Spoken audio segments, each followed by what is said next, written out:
السلام عليكم ورحمة الله وبركاته.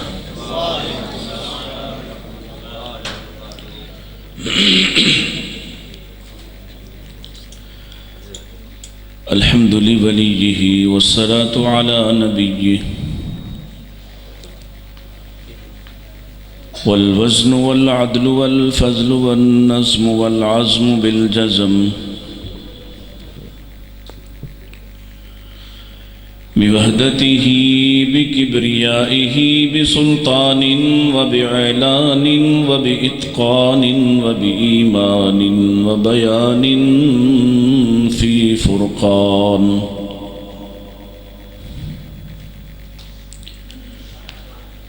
وحده لا شريك له وحده بوحدة موحدا بوحدة موحدا بوحدة وحيدا وأحدا بلا مدد وجدد ونسب ووصف في الكمال.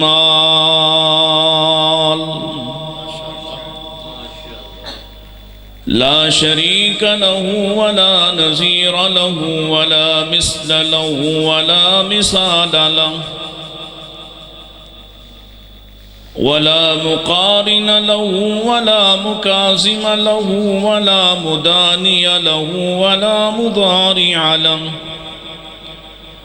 ولا جذب وصف عيب كاب بيت خصم له ولا مقارن له ولا مكازم له ولا مداني له ولا مضارع له ولا مناظر له. ثم نشهد أن لا إله إلا الله وحده لا شريك له من يشرك في ذاته وصفاته وعاداته وآياته أو يتبرك بغيره من نبي وولي وتقي ونقي ونسيم وحسين وجميل وصغير وكبير فعليه الخسران والوبال.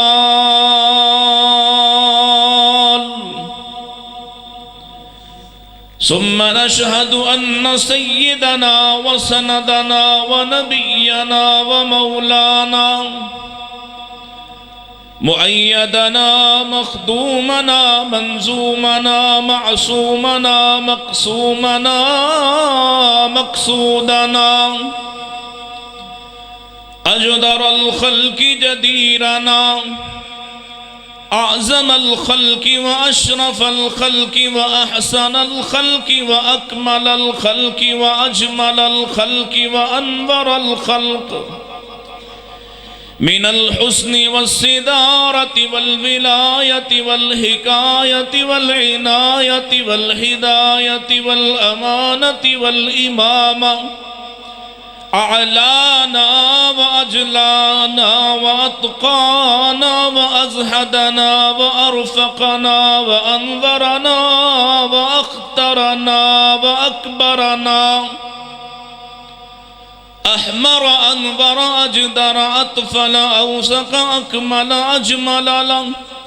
ثم نشهد أن حبيب ربنا وصمدنا محبوب جدلنا ونزلنا ووصلنا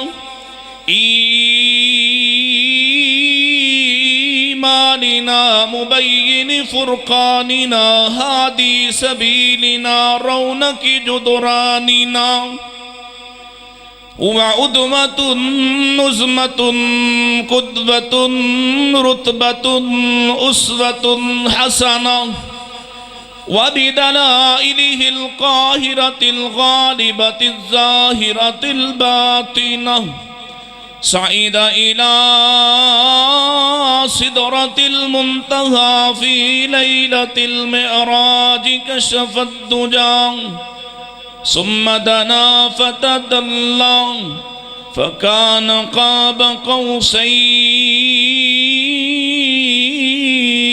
أو أدنى.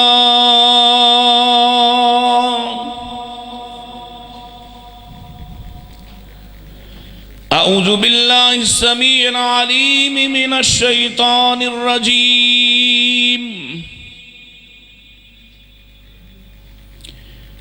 بسم الله الرحمن الرحيم.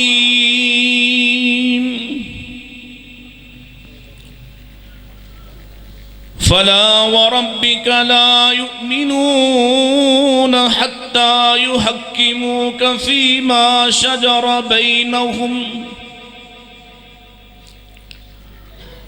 ثم لا يجدوا في أنفسهم حرجا مما قضيت ويسلموا تسليما.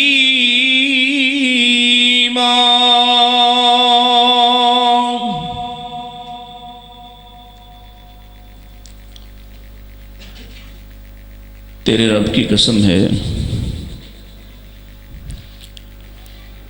یہ اس وقت تک مومن نہیں ہو سکتے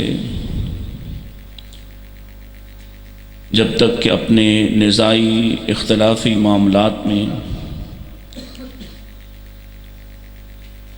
تمہیں حکم، سرپنچ، فیصل، چیف جسٹس نہیں مان لیتے، اور تب تک بھی ایمان کا دعویٰ درست نہیں ہے جب تک تیرا فیصلہ دل کی تمام تر تنگیاں دور کر کے نہ مان لیں. اور در حقیقت دعویٰ ایمان تو اسی کا درست ہوگا کہ جب تیرا فیصلہ آئے، تیری بات آ جائے، تیرا قول آ جائے، وَيُسَلِّمُوا تَسْلِيمًا، تو یہ سر خم تسلیم کر دینے والے بن جائیں. حمد و ثنا درود و سلام کے بعد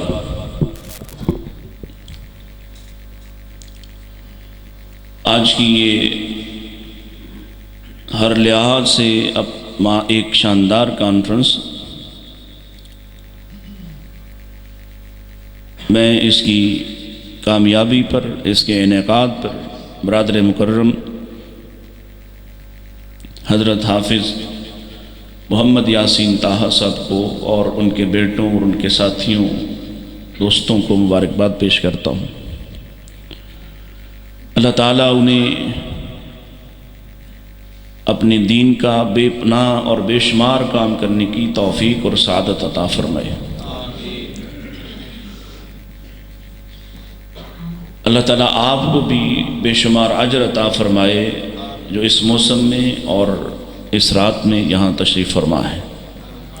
اپنے لیے تو آمین ذرا زور سے کہہ دیں، پھر سے کہہ دیں ذرا. چل جزاک اللہ.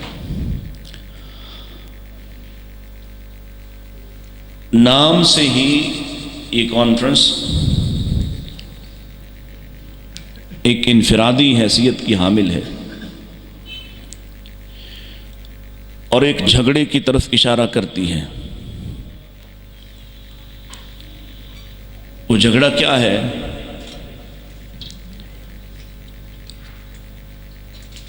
ایک طبقے کا ایک دعویٰ ہے، اور اگر خالی دعویٰ ہوتا تو ہمیں بھلا کیا اعتراض؟ اگر خالی دعویٰ تفضیل پر ہوتا تو بھی ہمارا اعتراض تھوڑا کم ہو جاتا.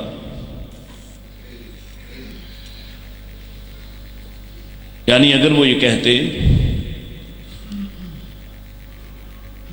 کہ یہ وجود جن کا ہم نام لیتے ہیں یہ پاک ہیں، تو ہمارا اعتراض ہی کوئی نہیں. اور اگر وہ یہ کہیں کہ یہ دوسروں سے ممتاز ہیں، دوسروں سے اعلیٰ اور افضل ہیں، تب بھی ہمارا اعتراض کسی ایک پہلو پر رہے گا، باقی بات سے ہمارا بھی اتفاق رہے گا. لیکن یہ دعوے سے زیادہ یہ تفضیل اور محبت سے زیادہ اعتراض ہے۔ میری بات سمجھ رہے ہیں؟ آپ کی توجہ ہے میری طرف؟ ذرا فون بند کرتے ہیں اپنے، نوجوان خاص طور پر ادھر متوجہ ہوں، اللہ کے گھر میں بیٹھے ہیں،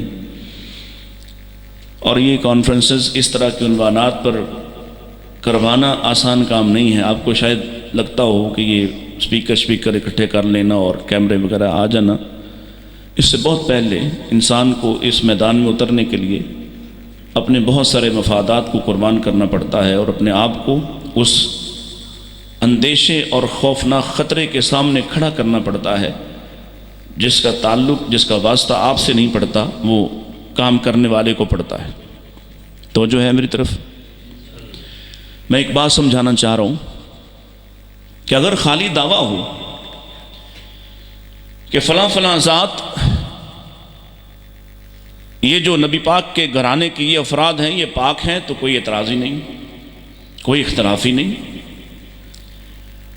اگر تفضیل کا دعویٰ ہوتا، فضیلت کا دعویٰ ہوتا کہ یہ دوسروں سے زیادہ پاک ہیں، چلیں اس پر کوئی چھوٹا موٹا ہمارا بھی کوئی اعتراض ہوتا کہ فلاں فلاں کو بھی داخل کر لو، لیکن جب یہ کہا جائے کہ صرف یہ 5 پاک ہیں، تو پھر یہ اعتراض ہے، دعوے سے زیادہ محبت سے زیادہ یہ اختلاف ہے، یہ نفرت کا ایجنڈا ہے، یہ توہین اور استہزاء ہے۔ اس پر ظاہر ہے کہ ہمیں جواب دینا ہے، اور ہم جواب دیتے رہیں گے انشاءاللہ، دیتے رہیں گے۔ اب ہمارا دعویٰ ہے مقابلے میں، جو یہ کانفرنس ہے، کہ آپ کا دعویٰ درست نہیں ہے۔ اللہ نے جب ان کے بارے میں یہ کہہ دیا اولئک هم الراشدون، اولئک هم الفائزون، اولئک هم المؤمنون حقا، اولئک هم المفلحون، اللہ نے جب اس پورے طبقے کے بارے میں یہ کہا یہ کامیاب ہیں، یہ فائز ہیں، یہ راشد ہیں، تو پھر یہ دعویٰ بنتا ہے کہ یہ سبھی تن پاک ہیں، غلطیاں کوتاہیاں ہو جانے کے باوجود بھی یہ اللہ کی طرف رجوع کرنے والے لوگ تھے، اللہ سے توبہ اور استغفار کرنے والے لوگ تھے، اور ان کی بشارتیں ان کے لیے اللہ کی طرف سے قرآن مجید میں بھی نازل ہوئیں، اور پیارے رسول علیہ السلام نے بھی ان کے لیے بے شمار بشارتوں کا اعلان فرمایا ہے۔ ہم تو آپ کے لیے بھی بشارت کے قائل ہیں، کتنی ساری احادیث ہیں۔ اگر ہم اس طرف جائیں کہ کہیں اللہ کے رسول علیہ السلام اپنے ان ساتھیوں کو اور ان ماننے والوں کو جنہوں نے رسول اللہ کو دیکھا بھی نہیں ہے، کہیں ان کو اپنا بھائی قرار دے رہے ہیں، اور کہیں آپ ارشاد فرماتے ہیں طوبہ جنت کی بشارت ہو، طوبہ جنت کا ایک درخت ہے، اس کی ہمسائیگی نصیب ہو کس کو؟ لمن رعانی، جو مجھے دیکھ لے، اور صرف دیکھ لے تو کافی ہے، ایمان نہ لائے تو کیوں بھائی بولو ذرا، دیکھ لے اور ایمان نہ لائے، دیکھ لے اہل بیت میں سے ہو، یعنی گھرانے میں سے ہو، گھر والوں میں سے ہو، خاندان میں سے ہو، حقیقی رشتہ داروں میں سے ہو، دیکھ لینا کافی نہیں ہے۔ لمن رعانی و آمن بی، اور ایمان بھی لے آئے، اس شخص کے لیے جس نے حالت ایمان میں مجھے دیکھا، اس کے لیے جنت کی بشارت ہے، طوبہ کی ہمسائیگی ہے۔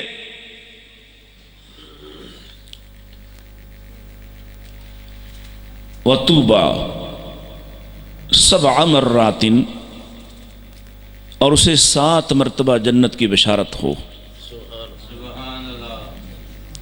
اینے کو سبحان اللہ ہوں میں عمدہ پنجابی خطیب کیوں بھائی؟ یہ آپ کی بات ہو رہی ہے، ہماری بات ہو رہی ہے۔ وَطُوبَى 7 مرات،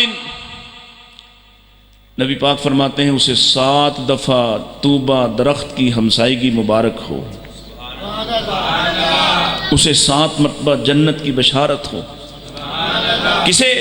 لمن لم یرانی، جس نے دیکھنا بھی نہیں، وآمن بھی، اور پھر بھی میری باتوں پر، مجھ پر، میری ذات پر، میرے قول پر ایمان لانے والا ہوگا۔ آپ مجھے بتائیں، آج جو نہ دیکھے، توجہ رہے میری بات پہ، آج جو نہ دیکھے اور ایمان لے آئے، اسے تو جنت کی 7 بشارتیں مل جائیں، اور اس کے میت پہ کھڑے ہو کے آپ یہ شہادتیں دیتے ہو، اللہم انہ عبدک وابن عبدک وابن امتک کان یشہد لا الہ الا انت وحدک لا شریک لک وان محمدن عبدک ورسولک۔ اللہ ہم گواہی دیتے ہیں یہ تیرا بندہ تھا، تیرے بندے کا بیٹا تھا، تیری لونڈی کا بچہ تھا، اللہ یہ گواہی دیا کرتا تھا تیرے سوا کوئی معبود نہیں ہے۔ اللہ ہم اس کے سفارشی بن کے آئے ہیں تو اس کو بخشش عطا کر دے، اس کو معاف کر دے۔ آج میری اور آپ کی شہادتیں، آج میرا اور آپ کا ایمان، آج میرا اور آپ کا کچھ نہ کچھ تھوڑا بہت عمل، یہ تو اس درجے کا ہے کہ ہماری ساری خطائیں معاف ہو جائیں، جنت کے پروانے مل جائیں، ہم گھر آئیں میتوں کو دبا کر تو آ کے بشارتیں دیں، دیکھا آج سورج کچھ ٹھنڈا ہو گیا، دیکھا آج ہوا چلی تھی، دیکھا آج اس کے دفن کرنے پر خوشبو آئی تھی۔ دلیل اتری کوئی نہیں، توقع ہے، امکان ہے۔ تو جسے یہ کہا ہو تو انہی میں سے ہے جس کو جنت کے 8 دروازوں سے پکارا جائے گا، جس کے موجودگی میں پوچھا ہو، ہے کوئی تم میں سے آج روزہ رکھنے والا؟ ہے کوئی تم میں سے آج مریض کی عیادت کرنے والا؟ ہے کوئی آج تم میں سے کوئی کھانا کھلانے والا؟ ہے کوئی تم میں سے آج جنازہ پڑھنے والا؟ سبھی موجود ہیں، سارے کام ایک ہی شخص نے ایک دن میں کیے ہیں، اور کہا ہو مجھے امید تھی اور کوئی کرے نہ کرے تم نے ضرور کیے ہوں گے، اور تم وہی ہو جسے جنت کے 8 دروازوں سے پکارا جائے گا۔ تم ہوتے کون ہو یہ فیصلہ کرنے والے؟ جب مصطفیٰ کہیں کہ اس سارے 8 دروازوں سے اے صدیق تجھے پکارا جائے گا، اور آج ایک کالے منہ والا، کالے کرتوت والا اٹھے اور کہے کہ نہیں صرف 5 تن پاک ہیں، باقی سب تن پاک نہیں، بتاؤ ایسے لوگوں کو جواب دینا بنتا ہے یا نہیں؟ دو گے؟ اپنی اولادوں کو یہ عقیدہ سکھاؤ، لوٹے جا رہے،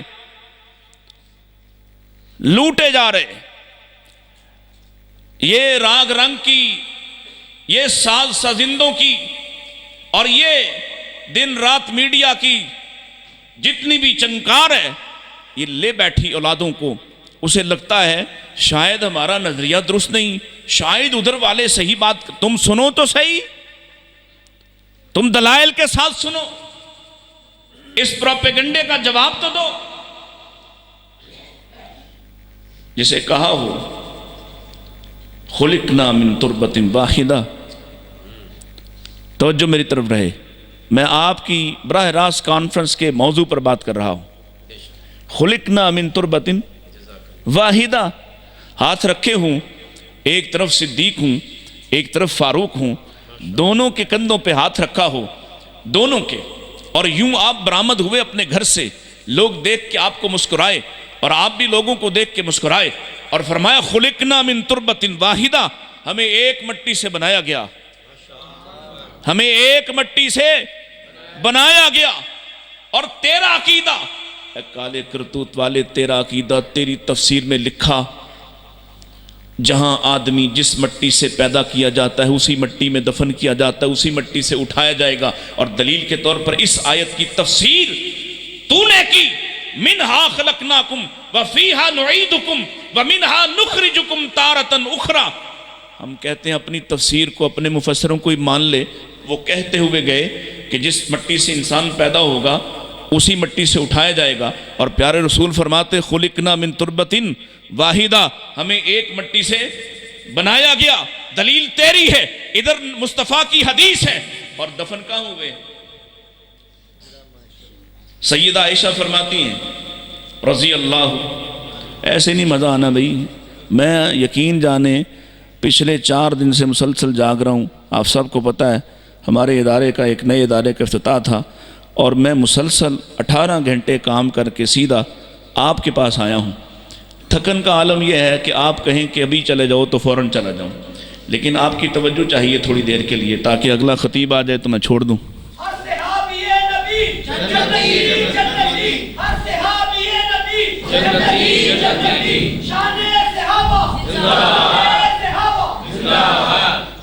سیدہ عائشہ فرماتی ہیں رضی اللہ، بس ادھر ہی ٹھیک ہے، صحابہ تک ٹھیک ہے. سیدہ عائشہ فرماتی ہیں جب میری ماں کا نام آئے تو کیا کہنا ہے؟ رضی اللہ تعالی عنہا.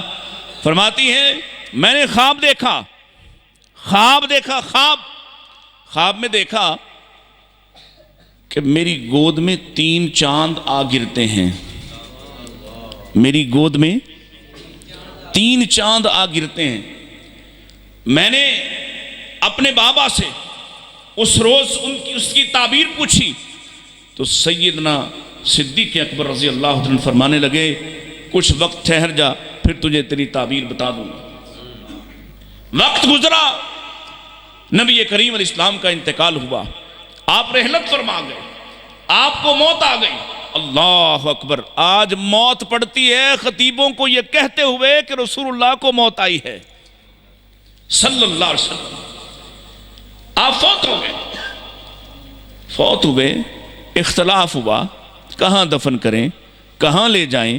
کوئی کہتا ہے بدر لے چلو، کوئی کہتا ہے احد لے چلو، احد والوں سے بڑا پیار تھا، آپ اکثر وہاں جایا کرتے تھے. کوئی کہتا ہے آپ کا خاندان تو اب سارا یہاں بقیع میں دفن ہے، بقیع میں لے چلو. کوئی کہتا ہے والدین اور آباء و اجداد تو وہاں مکہ میں دفن ہیں، آپ پیدا وہاں ہوئے ہیں، حق یہی بنتا ہے مکہ میں دفن کیا جائے. اختلاف چل رہا ہے. اللہ اکبر. اور فیصلہ صدیق کرتے ہیں اور ساری دنیا مان لیتی ہے. صحابہ موجود ہیں، خاندان بھی موجود ہے، آپ کے رشتہ دار بھی موجود ہیں، سیدنا علی بھی موجود ہیں، حسنین کریمین بھی موجود ہیں. اور آپ فرماتے ہیں اللہ کے رسول فرما گئے ہم وہاں فوت ہوتے ہیں، ہمیں وہاں موت آتی ہے جہاں ہم نے دفن ہونا ہوتا ہے. لہذا فیصلہ ہوا آپ کی قبر مبارک سیدہ کے حجرے میں، جہاں آپ زندگی میں رہے، جہاں آپ نے اپنی ازواج سے مانگ کر، باقی ازواج سے طلب کر کے آخری وقت کے لیے وہاں جانا مانگا ہے، آپ وہاں رہے ہیں. اور آخری دن آپ کا انتقال جس گھر میں، جس چارپائی پر، جس جگہ ہوا ہے، اسی جگہ آپ کے بستر کو اٹھا کر اس کے نیچے قبر کھودی گئی. اسی جگہ، آگے پیچھے بھی نہیں، اسی جگہ قبر کھودی گئی اور آپ کو دفن کیا گیا. اور سن لیجئے نبی کریم علیہ السلام کے لیے لحد بنائی گئی، کیونکہ آپ نے فرمایا تھا اللحد لنا والشک لغیرنا، ہمارے لیے لحد ہے اور ہمارے غیر کے لیے شک ہے. آپ کو لحد میں دفن کر دیا گیا. قبر مکمل ہوئی. اللہ اکبر. قبر مکمل ہو گئی، قبر بن گئی. گھر کے اندر سیدنا صدیق اکبر اپنی بیٹی کے پاس آئے اور کہا تیری تعبیر کا پہلا چاند تیری گود میں آ گرا ہے. تیری تعبیر کا پہلا چاند تیری گود میں آ گرا ہے، یہ تیرا پہلا چاند ہے. اور دوسرا چاند کون ثابت ہوا؟ بولو ابو بکر. اور تیسرا اس نے تو پہلے ہی طلب کیا، سوال کیا، بڑے ادب سے تقاضا کیا، بڑی ادب سے محبت سے مانگا اگر آپ اجازت دیں تو مجھے وہاں دفن کر دیں. اور پھر اپنے بیٹے سے کہا تھا جب میری جان نکل جائے، میری روح پرواز کر جائے، ابھی شاید کوئی رعایت، کوئی مروت ہو، ابھی شاید کوئی ڈر اور خوف ہو کہ کہیں خلیفہ ہے کوئی فیصلہ نہ کر دے، میری میت کو لے جانا، باہر رکھنا اور اماں جی سے اجازت طلب کرنا، اگر کہیں تو پھر مجھے وہاں دفن کرنا. تینوں چاند کہاں دفن ہے؟ خلقنا من تربت واحدہ. تم کہو 5 تن پاک ہیں اور ان میں سے ابو بکر و عمر کو نکالو، کیا خیال ہے؟ نکال سکتا ہے؟ اور پیارے رسول کیا فرما گئے؟ ابھی تو یہاں کی بات ہے، کل قیامت کا دن ہوگا، ہم سب سے پہلے کون اٹھے گا اپنی قبر سے؟ فرمایا میں سب سے پہلا ہوں گا جو اپنی قبر سے اٹھے گا، میں سب سے پہلا ہوں، میرے بعد ابو بکر و عمر اٹھائے جائیں گے، میرے بعد مدینہ والے اٹھائے جائیں گے، میرے بعد باقی لوگوں کو اٹھایا جائے گا۔ اللہ کی قسم ہے ایسے لگ رہا ہے جیسے آپ تصور سے دیکھ رہے ہیں پیارے رسول اپنی قبر سے کھڑے ہوں گے، سیدنا صدیق آپ کے ایک کندھے کے ساتھ کھڑے ہوں گے، سیدنا فاروق آپ کے دوسرے کندھے کے ساتھ کھڑے ہوں گے، اور پھر کل حشر میں ہوگا جو میرے آقا فرما گئے، فرمایا میں حشر میں تمہیں تلاش کر رہا ہوں گا، اے میرے صحابہ میں تمہیں تلاش کر رہا ہوں گا، اور جانتے ہو سب سے پہلے مجھے کون ملے گا؟ ابو بکر، ابو بکر مجھے سب سے پہلے ملیں گے۔ جس ہستی کے بارے میں آپ کہتے ہو وہ لوگوں سارے دروازے مسجد کے اندر کھلنے والے بند کر دینا، سارے دروازے بند کر دینا، الا باب ابی بکر، ما سوائے ابو بکر کے دروازے کے، ابو بکر کا دروازہ کوئی مسجد میں بند نہیں کرے گا۔ لوگوں ساری کھڑکیاں بند کر دو مسجد میں، الا خوخت ابی بکر، مگر ابو بکر کی کھڑکی کوئی بند نہ کرے۔ اس فرد کو تم پاک لوگوں میں سے نکالو تو کس بنیاد پر؟ سوائے تعصب اور نفرت کے تمہارے پاس دلیل کوئی نہیں۔ آگے بڑھیے، ایک ایک کر کے اگر شروع کروں عشرہ مبشرہ کی داستان سناؤں، جس میں سے تم نے صرف سیدنا علی کو منتخب کیا، سیدنا علی کو۔ چلو سیدنا علی سے ہی پوچھ لیتے ہیں، پوچھ لیں، توجہ ہے، سیدنا علی سے پوچھ لیں۔ سوال کر رہا ہے بیٹا، کس کا؟ سیدنا علی رضی اللہ تعالیٰ عنہ کا بیٹا۔ کون سا بیٹا؟ محمد بن حنفیہ۔ کون؟ بولے بولے نام یاد کریں۔ سیدنا علی کی کافی سارے بیٹے ہیں، اولادیں ہیں، بیویاں ہیں، باقیوں کو بھی یاد کرو نا۔ اور بھائی صاحب آپ بھی ذرا سیدنا علی کی دوسری اولاد اس کا ذکر تذکرہ کیا کریں، ان کے نام لوگوں کو یاد کروایا کریں، شاید تمہارے ہاں سے ابو بکر اور عمر کی نفرت کچھ کم ہو سکے۔ اگر تم سیدنا علی کی اولاد کا ہی تعارف کروا دو، امانت اور دیانت کا مظاہرہ کرو، تو انشاءاللہ یہ تمہارے گھر میں جو ابو بکر کا نام سنتے ہی موت طاری ہو جاتی ہے، اور جو عمر کا نام سنتے ہی تمہارے لب سل جاتے ہیں، شاید یہ کوئی دکھ کم ہو جائے۔ حضرت محمد بن حنفیہ رحمہ اللہ تعالیٰ نے پوچھا اپنے والد محترم سے، اور پوچھا وہاں جہاں اب تم پوجا کرنے جاتے ہو، وہاں پوچھا ابا جی اللہ کے نبی کے بعد امت میں سب سے اعلیٰ کون ہے؟ سب سے اعلیٰ کون ہے؟ تو کیا فرمایا؟ فرمایا ابو بکرن، امت میں رسول اللہ کے بعد بالاتفاق، اور بالاتفاق میں اپنا اتفاق بھی تو شامل ہے، میرے نزدیک سب سے اعلیٰ شخصیت سیدنا ابو بکر ہیں۔ بیٹا ہے، سوچا شاید اس کے بعد میرے بابا کا نام آئے، پوچھتا ہے پھر ان کے بعد کون ہے؟ فرمایا عمر رضی اللہ تعالیٰ عنہ۔ اب وہ چپ ہو گئے، محمد بن حنفیہ چپ ہو گئے۔ فرمایا اے محمد بن حنفیہ تیسرا سوال کیوں نہیں کرتا؟ اگر تو مجھ سے پوچھے کہ تیسرے نمبر پر کون ہے تو میں تمہیں بتاؤں کہ وہ عثمان ابن عفان ہیں۔ یہ سیدنا علی کا قول ہے، بڑے قول مانتا ہے، نکال نکال کے جانے کہاں کہاں سے لے کے آتا ہے، حضرت علی کے قول کو دین بنا کر پیش کرتا ہے ہمارے سر آنکھوں پر سیدنا علی کے اقوال۔ لیکن ادھر سے بھی سن، ذرا تصدیق کرنے کی ہمت کرنا، ذرا تصدیق کرنے کی ہمت کر۔ کتنے تن پاک ہیں بھائی؟ کتنے تن؟ صحابہ کی بات ہو رہی ہے، صحابہ کی، جن کے لیے دلیل اتری، جن کے لیے پیغام آیا، اور جن کی حالت اور کیفیت یہ ہے، ارے جو سارا زمانہ نہ مانے وہ صحابی مانتے ہیں، جو سارا زمانہ نہ مانے آپ کو بھی لگتا منوانا پڑے گا، کیوں جی حضرت؟ ان کو بھی لگتا منوانا پڑے گا۔ نبی کریم علیہ السلام کی ایک نماز، اور وہ نماز کون سی ہے؟ آپ صلاۃ الکسوف پڑھ رہے ہیں، سورج گرہن ہوا ہے، اور سورج گرہن ہو تو کیا کرنا چاہیے؟ کیوں بھی نوجوانوں؟ میڈیا کہتا ہے آج نظارہ ہوگا، نظارہ ہو سکتا ہے، فلاں وقت پر سورج پاکستان میں اتنے بج کر اتنے منٹ پر دیکھا جا سکتا ہے۔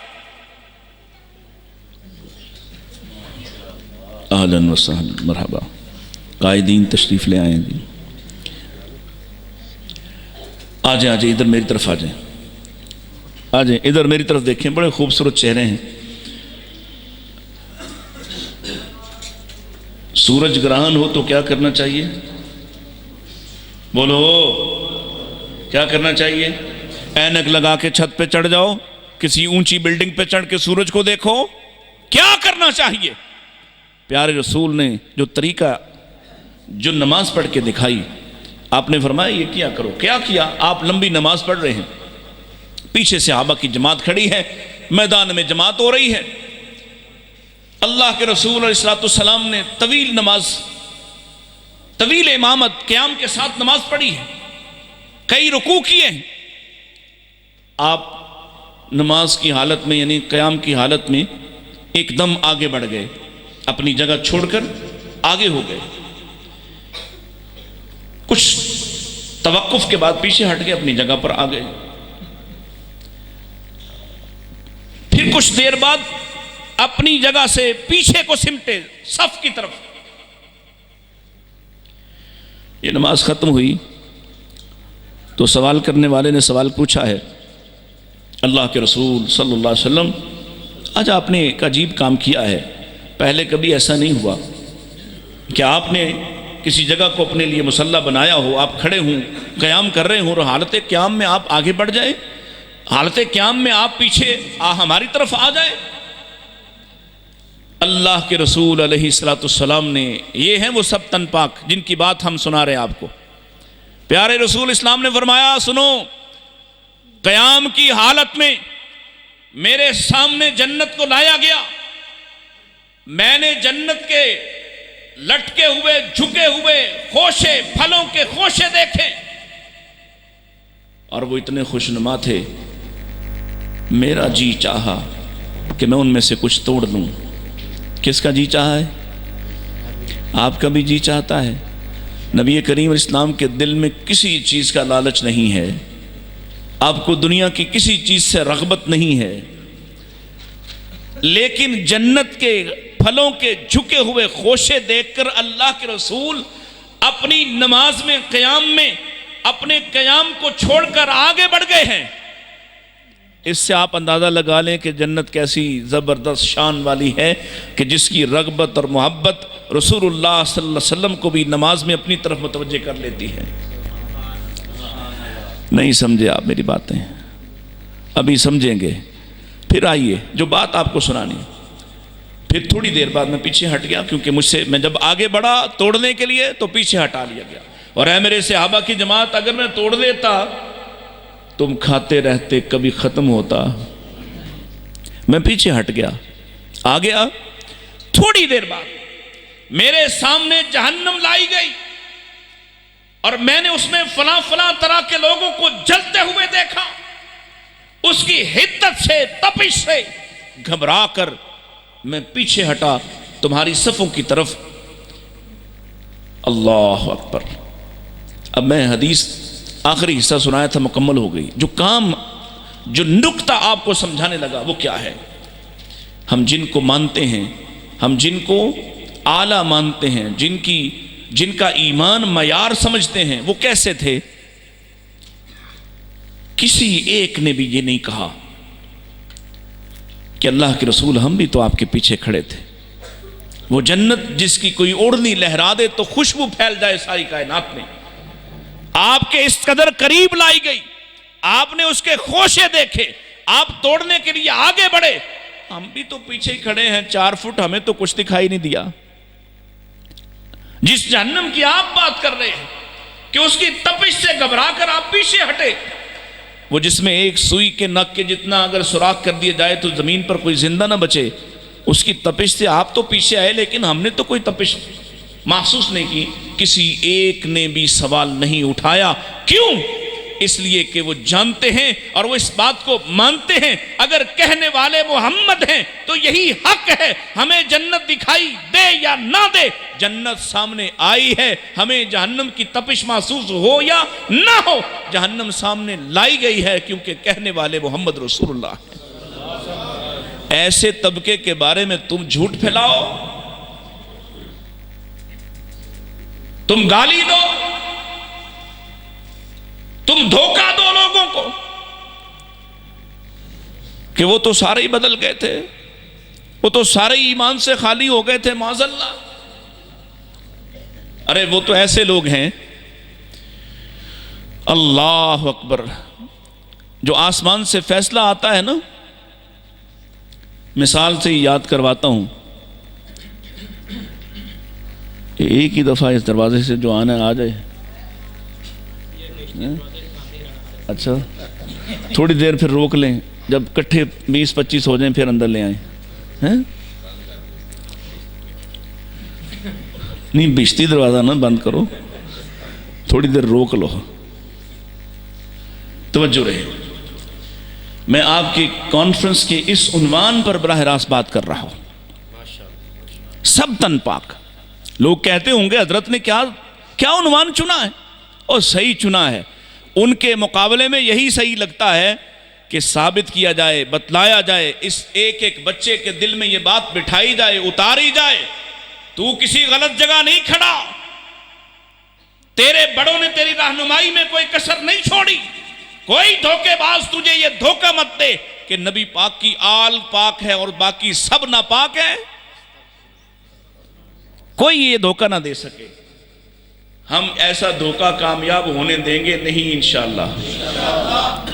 یہ وہ لوگ ہیں پیارے رسول اسلام، کہنا تو دور کی بات ہے، اللہ کے نبی صلی اللہ علیہ وسلم کبھی آپ کے چہرے پر کوئی رنگ گزر جائے نا، کوئی رنگ گزر جائے تو صحابہ اس بات کو محسوس کر لیتے ہیں. سیدہ ام سلمہ فرماتی ہیں رضی اللہ تعالیٰ عنہ، فرماتی میں اپنے گھر میں کپڑوں کو رنگ رہی تھی. عورتیں اپنے کپڑوں کو رنگا کرتی تھی، رنگ رہی تھی.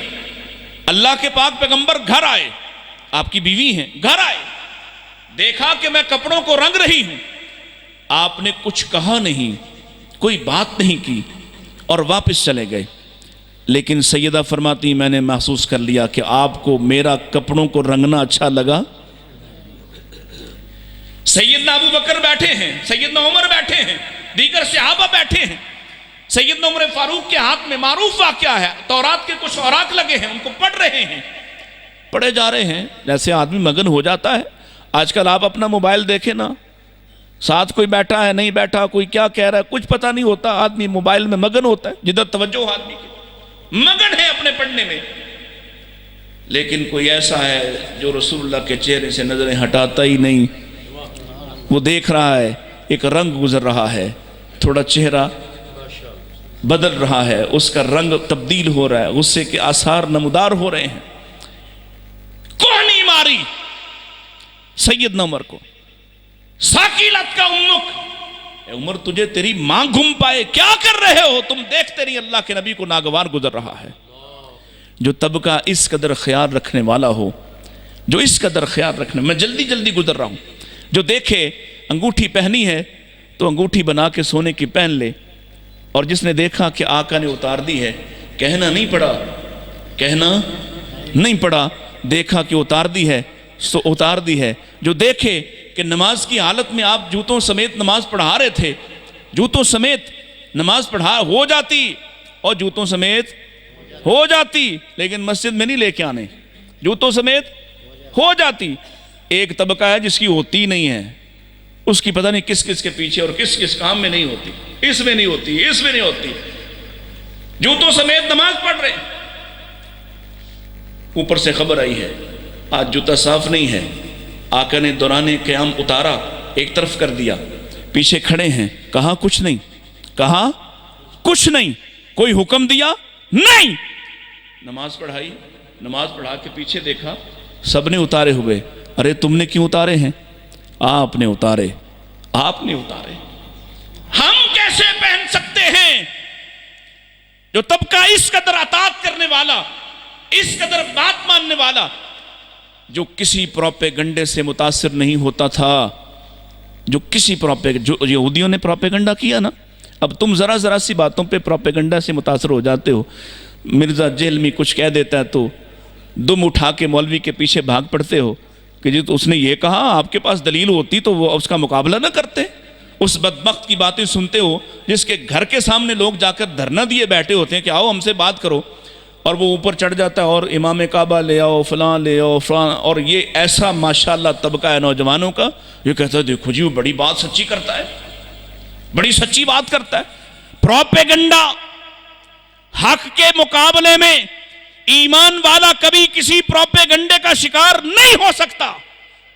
وہی ہوتا ہے جس کے دل میں گھن لگا ہوتا ہے, وہ پہلے ہی کوئی نہ کوئی وجہ تلاش کر رہا ہوتا ہے کہ کہیں تو پھسلنے کا موقع ملے.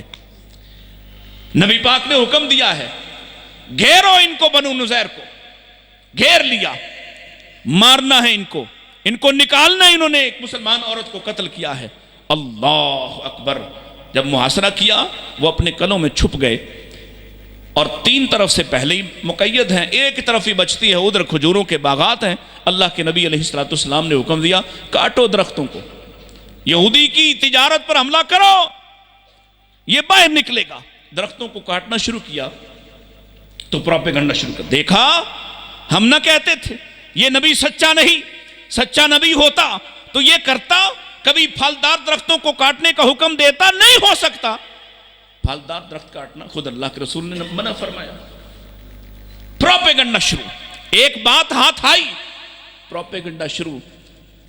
آسمان سے پیغام آیا, آسمان سے. شاید کہ کسی دل میں کوئی شک گزرتا کہ واقعی اللہ کے رسول نے کیوں درختوں کو کٹوایا, لیکن ادھر سے ایک سند جاری ہوئی, ادھر سے ما قطعتم من لینۃ او ترکتموها قائمۃ علی اصولها فباذن اللہ. اور خبردار کسی کے دل میں شک بھی پیدا نہ ہو, یہ میرے نبی نے نہیں کہا, میں نے فیصلہ کیا, میں نے حکم دیا ہے.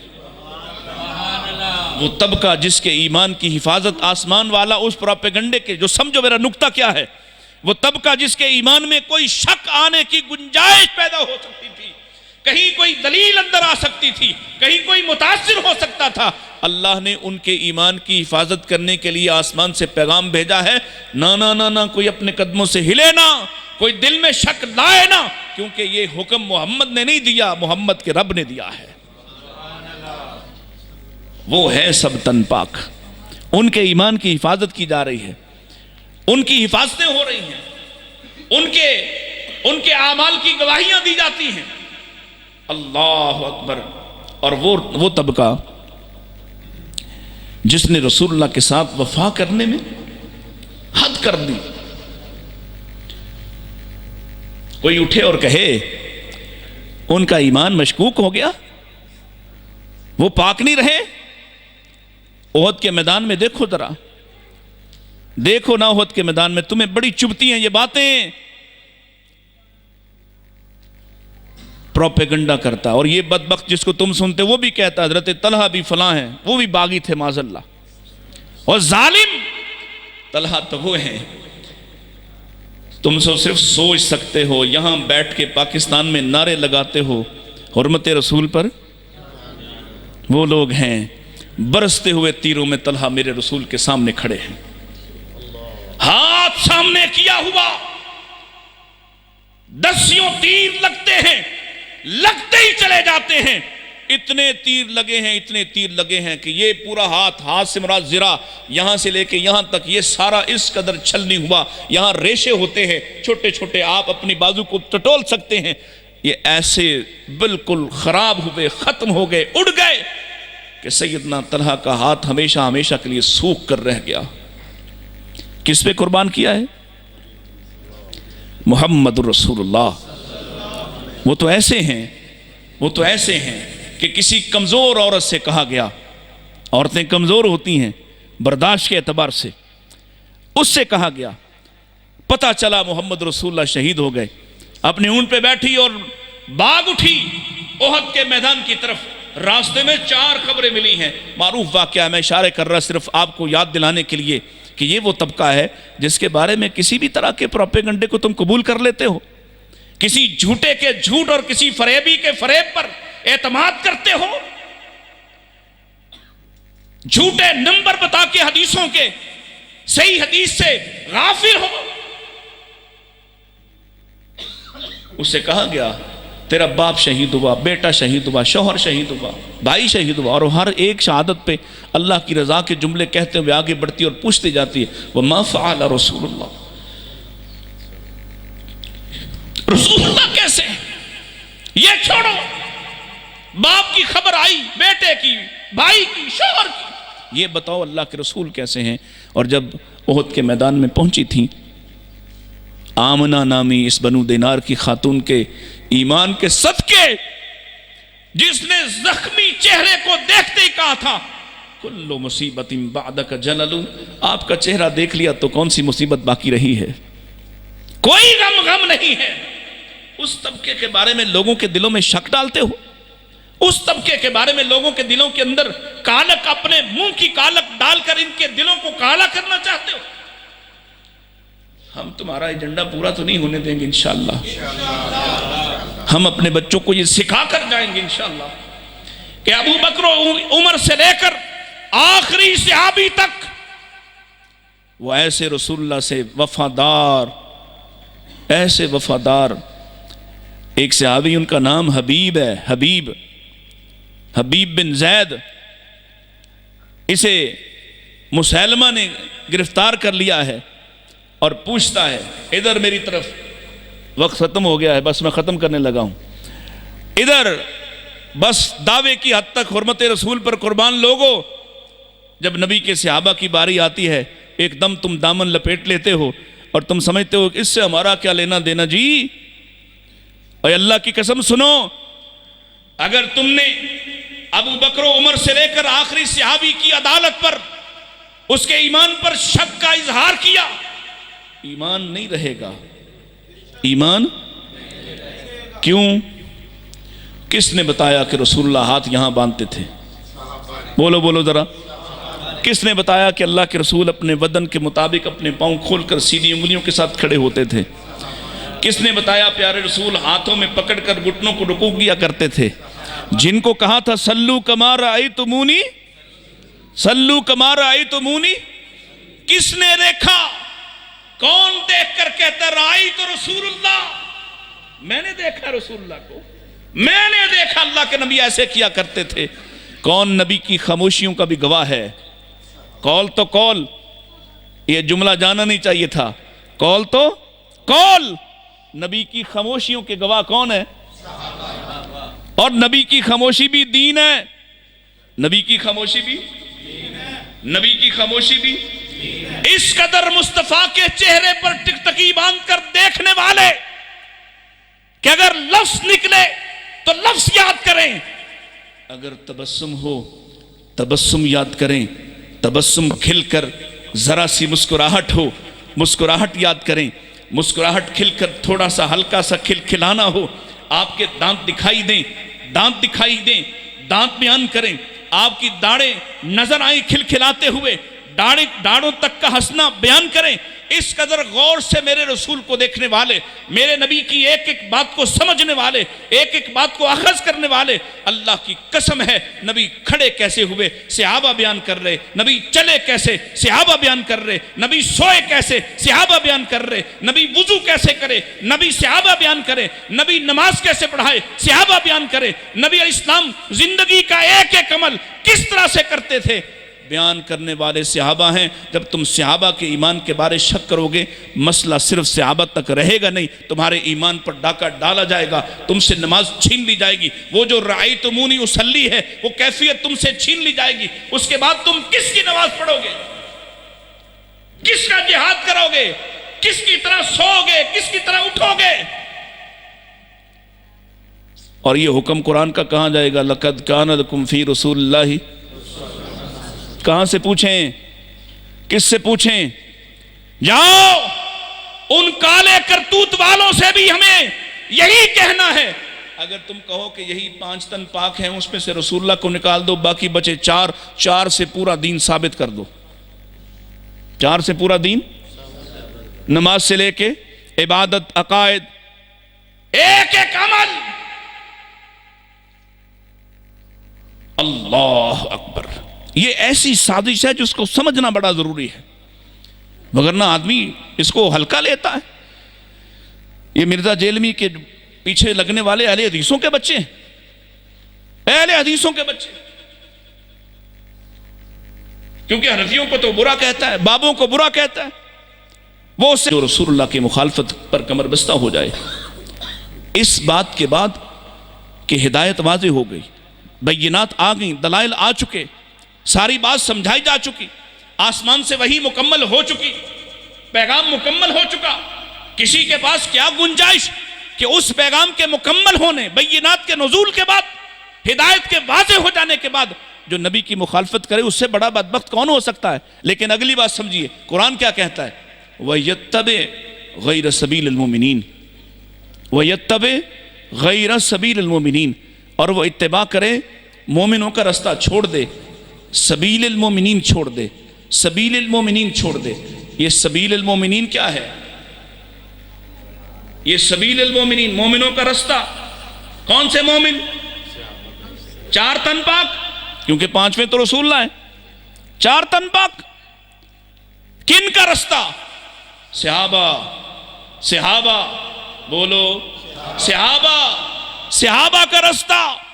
اگر نبی کی مخالفت کرے تب بھی ہدایت سے باغی، اگر صحابہ کی مخالفت کرے تب بھی ہدایت کا باغی، اور جو نبی کے باغی کا حال ہے وہی صحابہ کے باغی کا حال، نُوَلِّهِ مَا تَوَلَّا وَنُسْلِهِ جہنم وَسَاءَتْ مَصِيرًا۔ ادھر انشاءاللہ ہم اوپر سے جنتوں کے بالا خانوں سے دیکھیں گے، صدیق کی صداقت پر شک کرنے والے جلیں گے، انشاءاللہ ہم دیکھیں گے، کہو ہم دیکھیں گے، کہو ہم دیکھیں گے انشاءاللہ۔ عمر کی عدالت پر شک کرنے والے، ایمان پر شک کرنے والے، انشاءاللہ ہم اپنی آنکھوں سے اپنے رب سے آج اس گھر میں بیٹھ کے سوال کرتے ہیں، اللہ تو ہمیں دکھانا ان کا حال۔ ہمیں تیرے قرآن پر یقین، تیرے نبی کے فرمان پر یقین، ہم دیکھنا چاہیں گے، یہ جلیں گے۔ اور قرآن تو پہلے کہتا ہے، تم جب کہو گے نا اللہ وہ فلاں فلاں بدبخت میرے گلی محلے کا کہاں ہے، رب کہتا ہے دیکھ فَرَآهُ فِي سَوَاءِ الْجَحِيمِ، وہ دیکھ جہنم کے چوک میں جل رہا، وہ جو صدیق کا دشمن تھا وہ جلے گا انشاءاللہ، یہاں بھی جلے گا اور حشر میں اور آخرت میں بھی جلے گا۔ وآخر دعوانا ان الحمدللہ رب العالمین۔